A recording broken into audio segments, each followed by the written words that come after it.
Welcome, everybody, to Ask Cadence. Thank you for downloading and listening. I'm Pete Wright, sitting around the table with John Patton, president of Cadence. John, hello. Hello, Pete. It's good to see you. It is a beautiful Portland day. Spring is coming. Yes. Next to me here is Connie Plowman. Hello, Connie. As usual, a pleasure. Hello, Pete. It is always a pleasure. We have another interesting gorilla-sized project plan, and this is another one that I think people are really going to resonate with. From the card, our new team was handed a project with a delivery date that was just too close. How do you plan a project when there is no project planning time? Well, it seems core to the cadence approach that you devote time to planning. What if there just is no time to plan, John? Is there such a thing? Let's just face reality, Pete. It is increasingly true that projects have shorter and shorter due dates. The urgency is legitimate.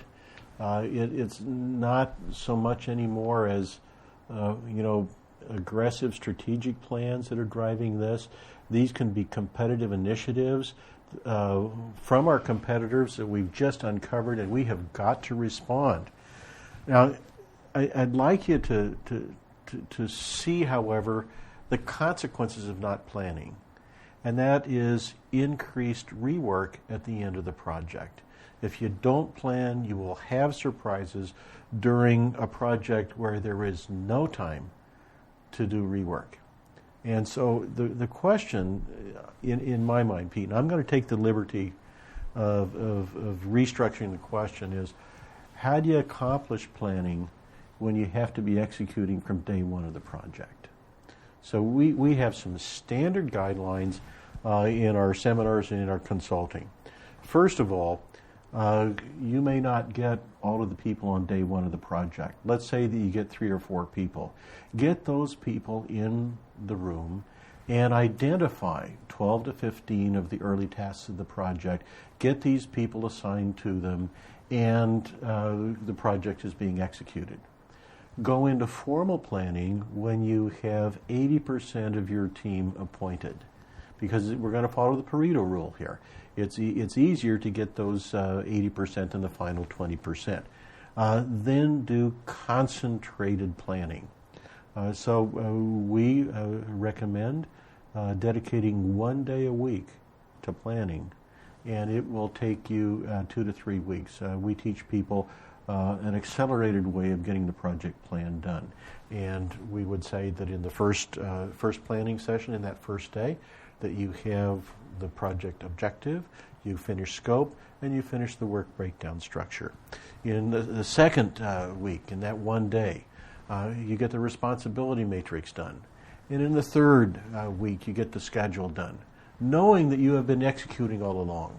And what are the risks in there of, with this parallel planning to execution path? What are the risks of drawing the planning process out? Do you have teams on week 2 that spend a lot of time revisiting their week 1 process, or do you not recommend going down that road?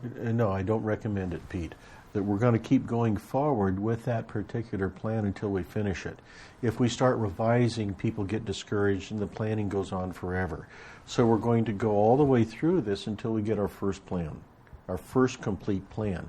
And then the project manager does everything possible to save work from the team, gets information from the team on items that need to be changed, and it is the project manager that is changing the plan.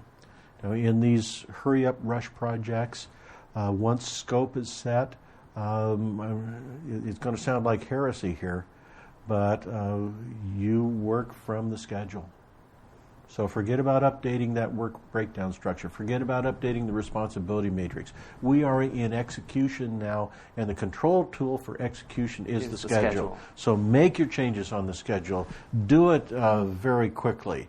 And put that schedule, very critical to put the schedule on the wall, where the team can see it, where we can congregate around it at key moments during the project, on a plotter that may take 3 or 4 E-size charts, but have that thing on the wall where we can point tangibly to tasks and discuss and see impacts and not have to talk conceptually. and really complete the planning process in that first 3 weeks and put it behind you completely. Yes, sir. Now, I'm assuming that this is a small to medium-sized project. Large project might take 4 weeks. And when you also think about the schedule of a project, you're always thinking, when does this need to be done by? There's 3 aspects to a project: the cost, the schedule, and the performance. So as your sponsor has handed this to you and say, I need this done by a certain date, he or she is saying that schedule is fixed, and that's the number one thing to him or her in terms of delivering on that project. So you have the other 2 elements that you can work with. We can add more resources to get this project done faster, or we can also take out some of the performance features depending on the kind of project it is. So you have 3 elements you can work with. One is fixed, and that's the schedule, and then the other 2 that you can work with in terms of costing and performance. We really, Pete, in this case, are going to go right back to the schedule. Let's say the schedule that we first come up with is not hitting that due date. So we go to work on the schedule. We revise it, and we pull it in a bit, and it's still not hitting that end date. We recommend then taking the schedule to management. Now, literally, it is not taking the schedule to the sponsors of the project. It's putting the schedule on the wall in a conference room and bringing in the sponsors and showing them that with the scope that we have and with the resources we have, our plan shows the project arriving at this date, not this particular date. So it may, let's say maybe a month late. But we don't want to use the word late. We say things like, we are starting this project behind schedule. We haven't found a way to deliver it on time yet. We'll keep you posted because we may find opportunities. It then becomes a discussion of implications of all the decisions that are both Right. being placed on you and those that you have to make during the process. Yes. Now there's one more. Let's tie in what Connie said on tools, cost, and schedule. Since cost and performance, since we're using this scheduling tool, as soon as the person finishes saying, we'll keep you posted as we go through the project, you also want to follow with the word, meanwhile, here are some alternatives for you to consider. If we can add 3 more people to the design phase of this project, we can move in that end date 2 weeks. That would be a cost alternative.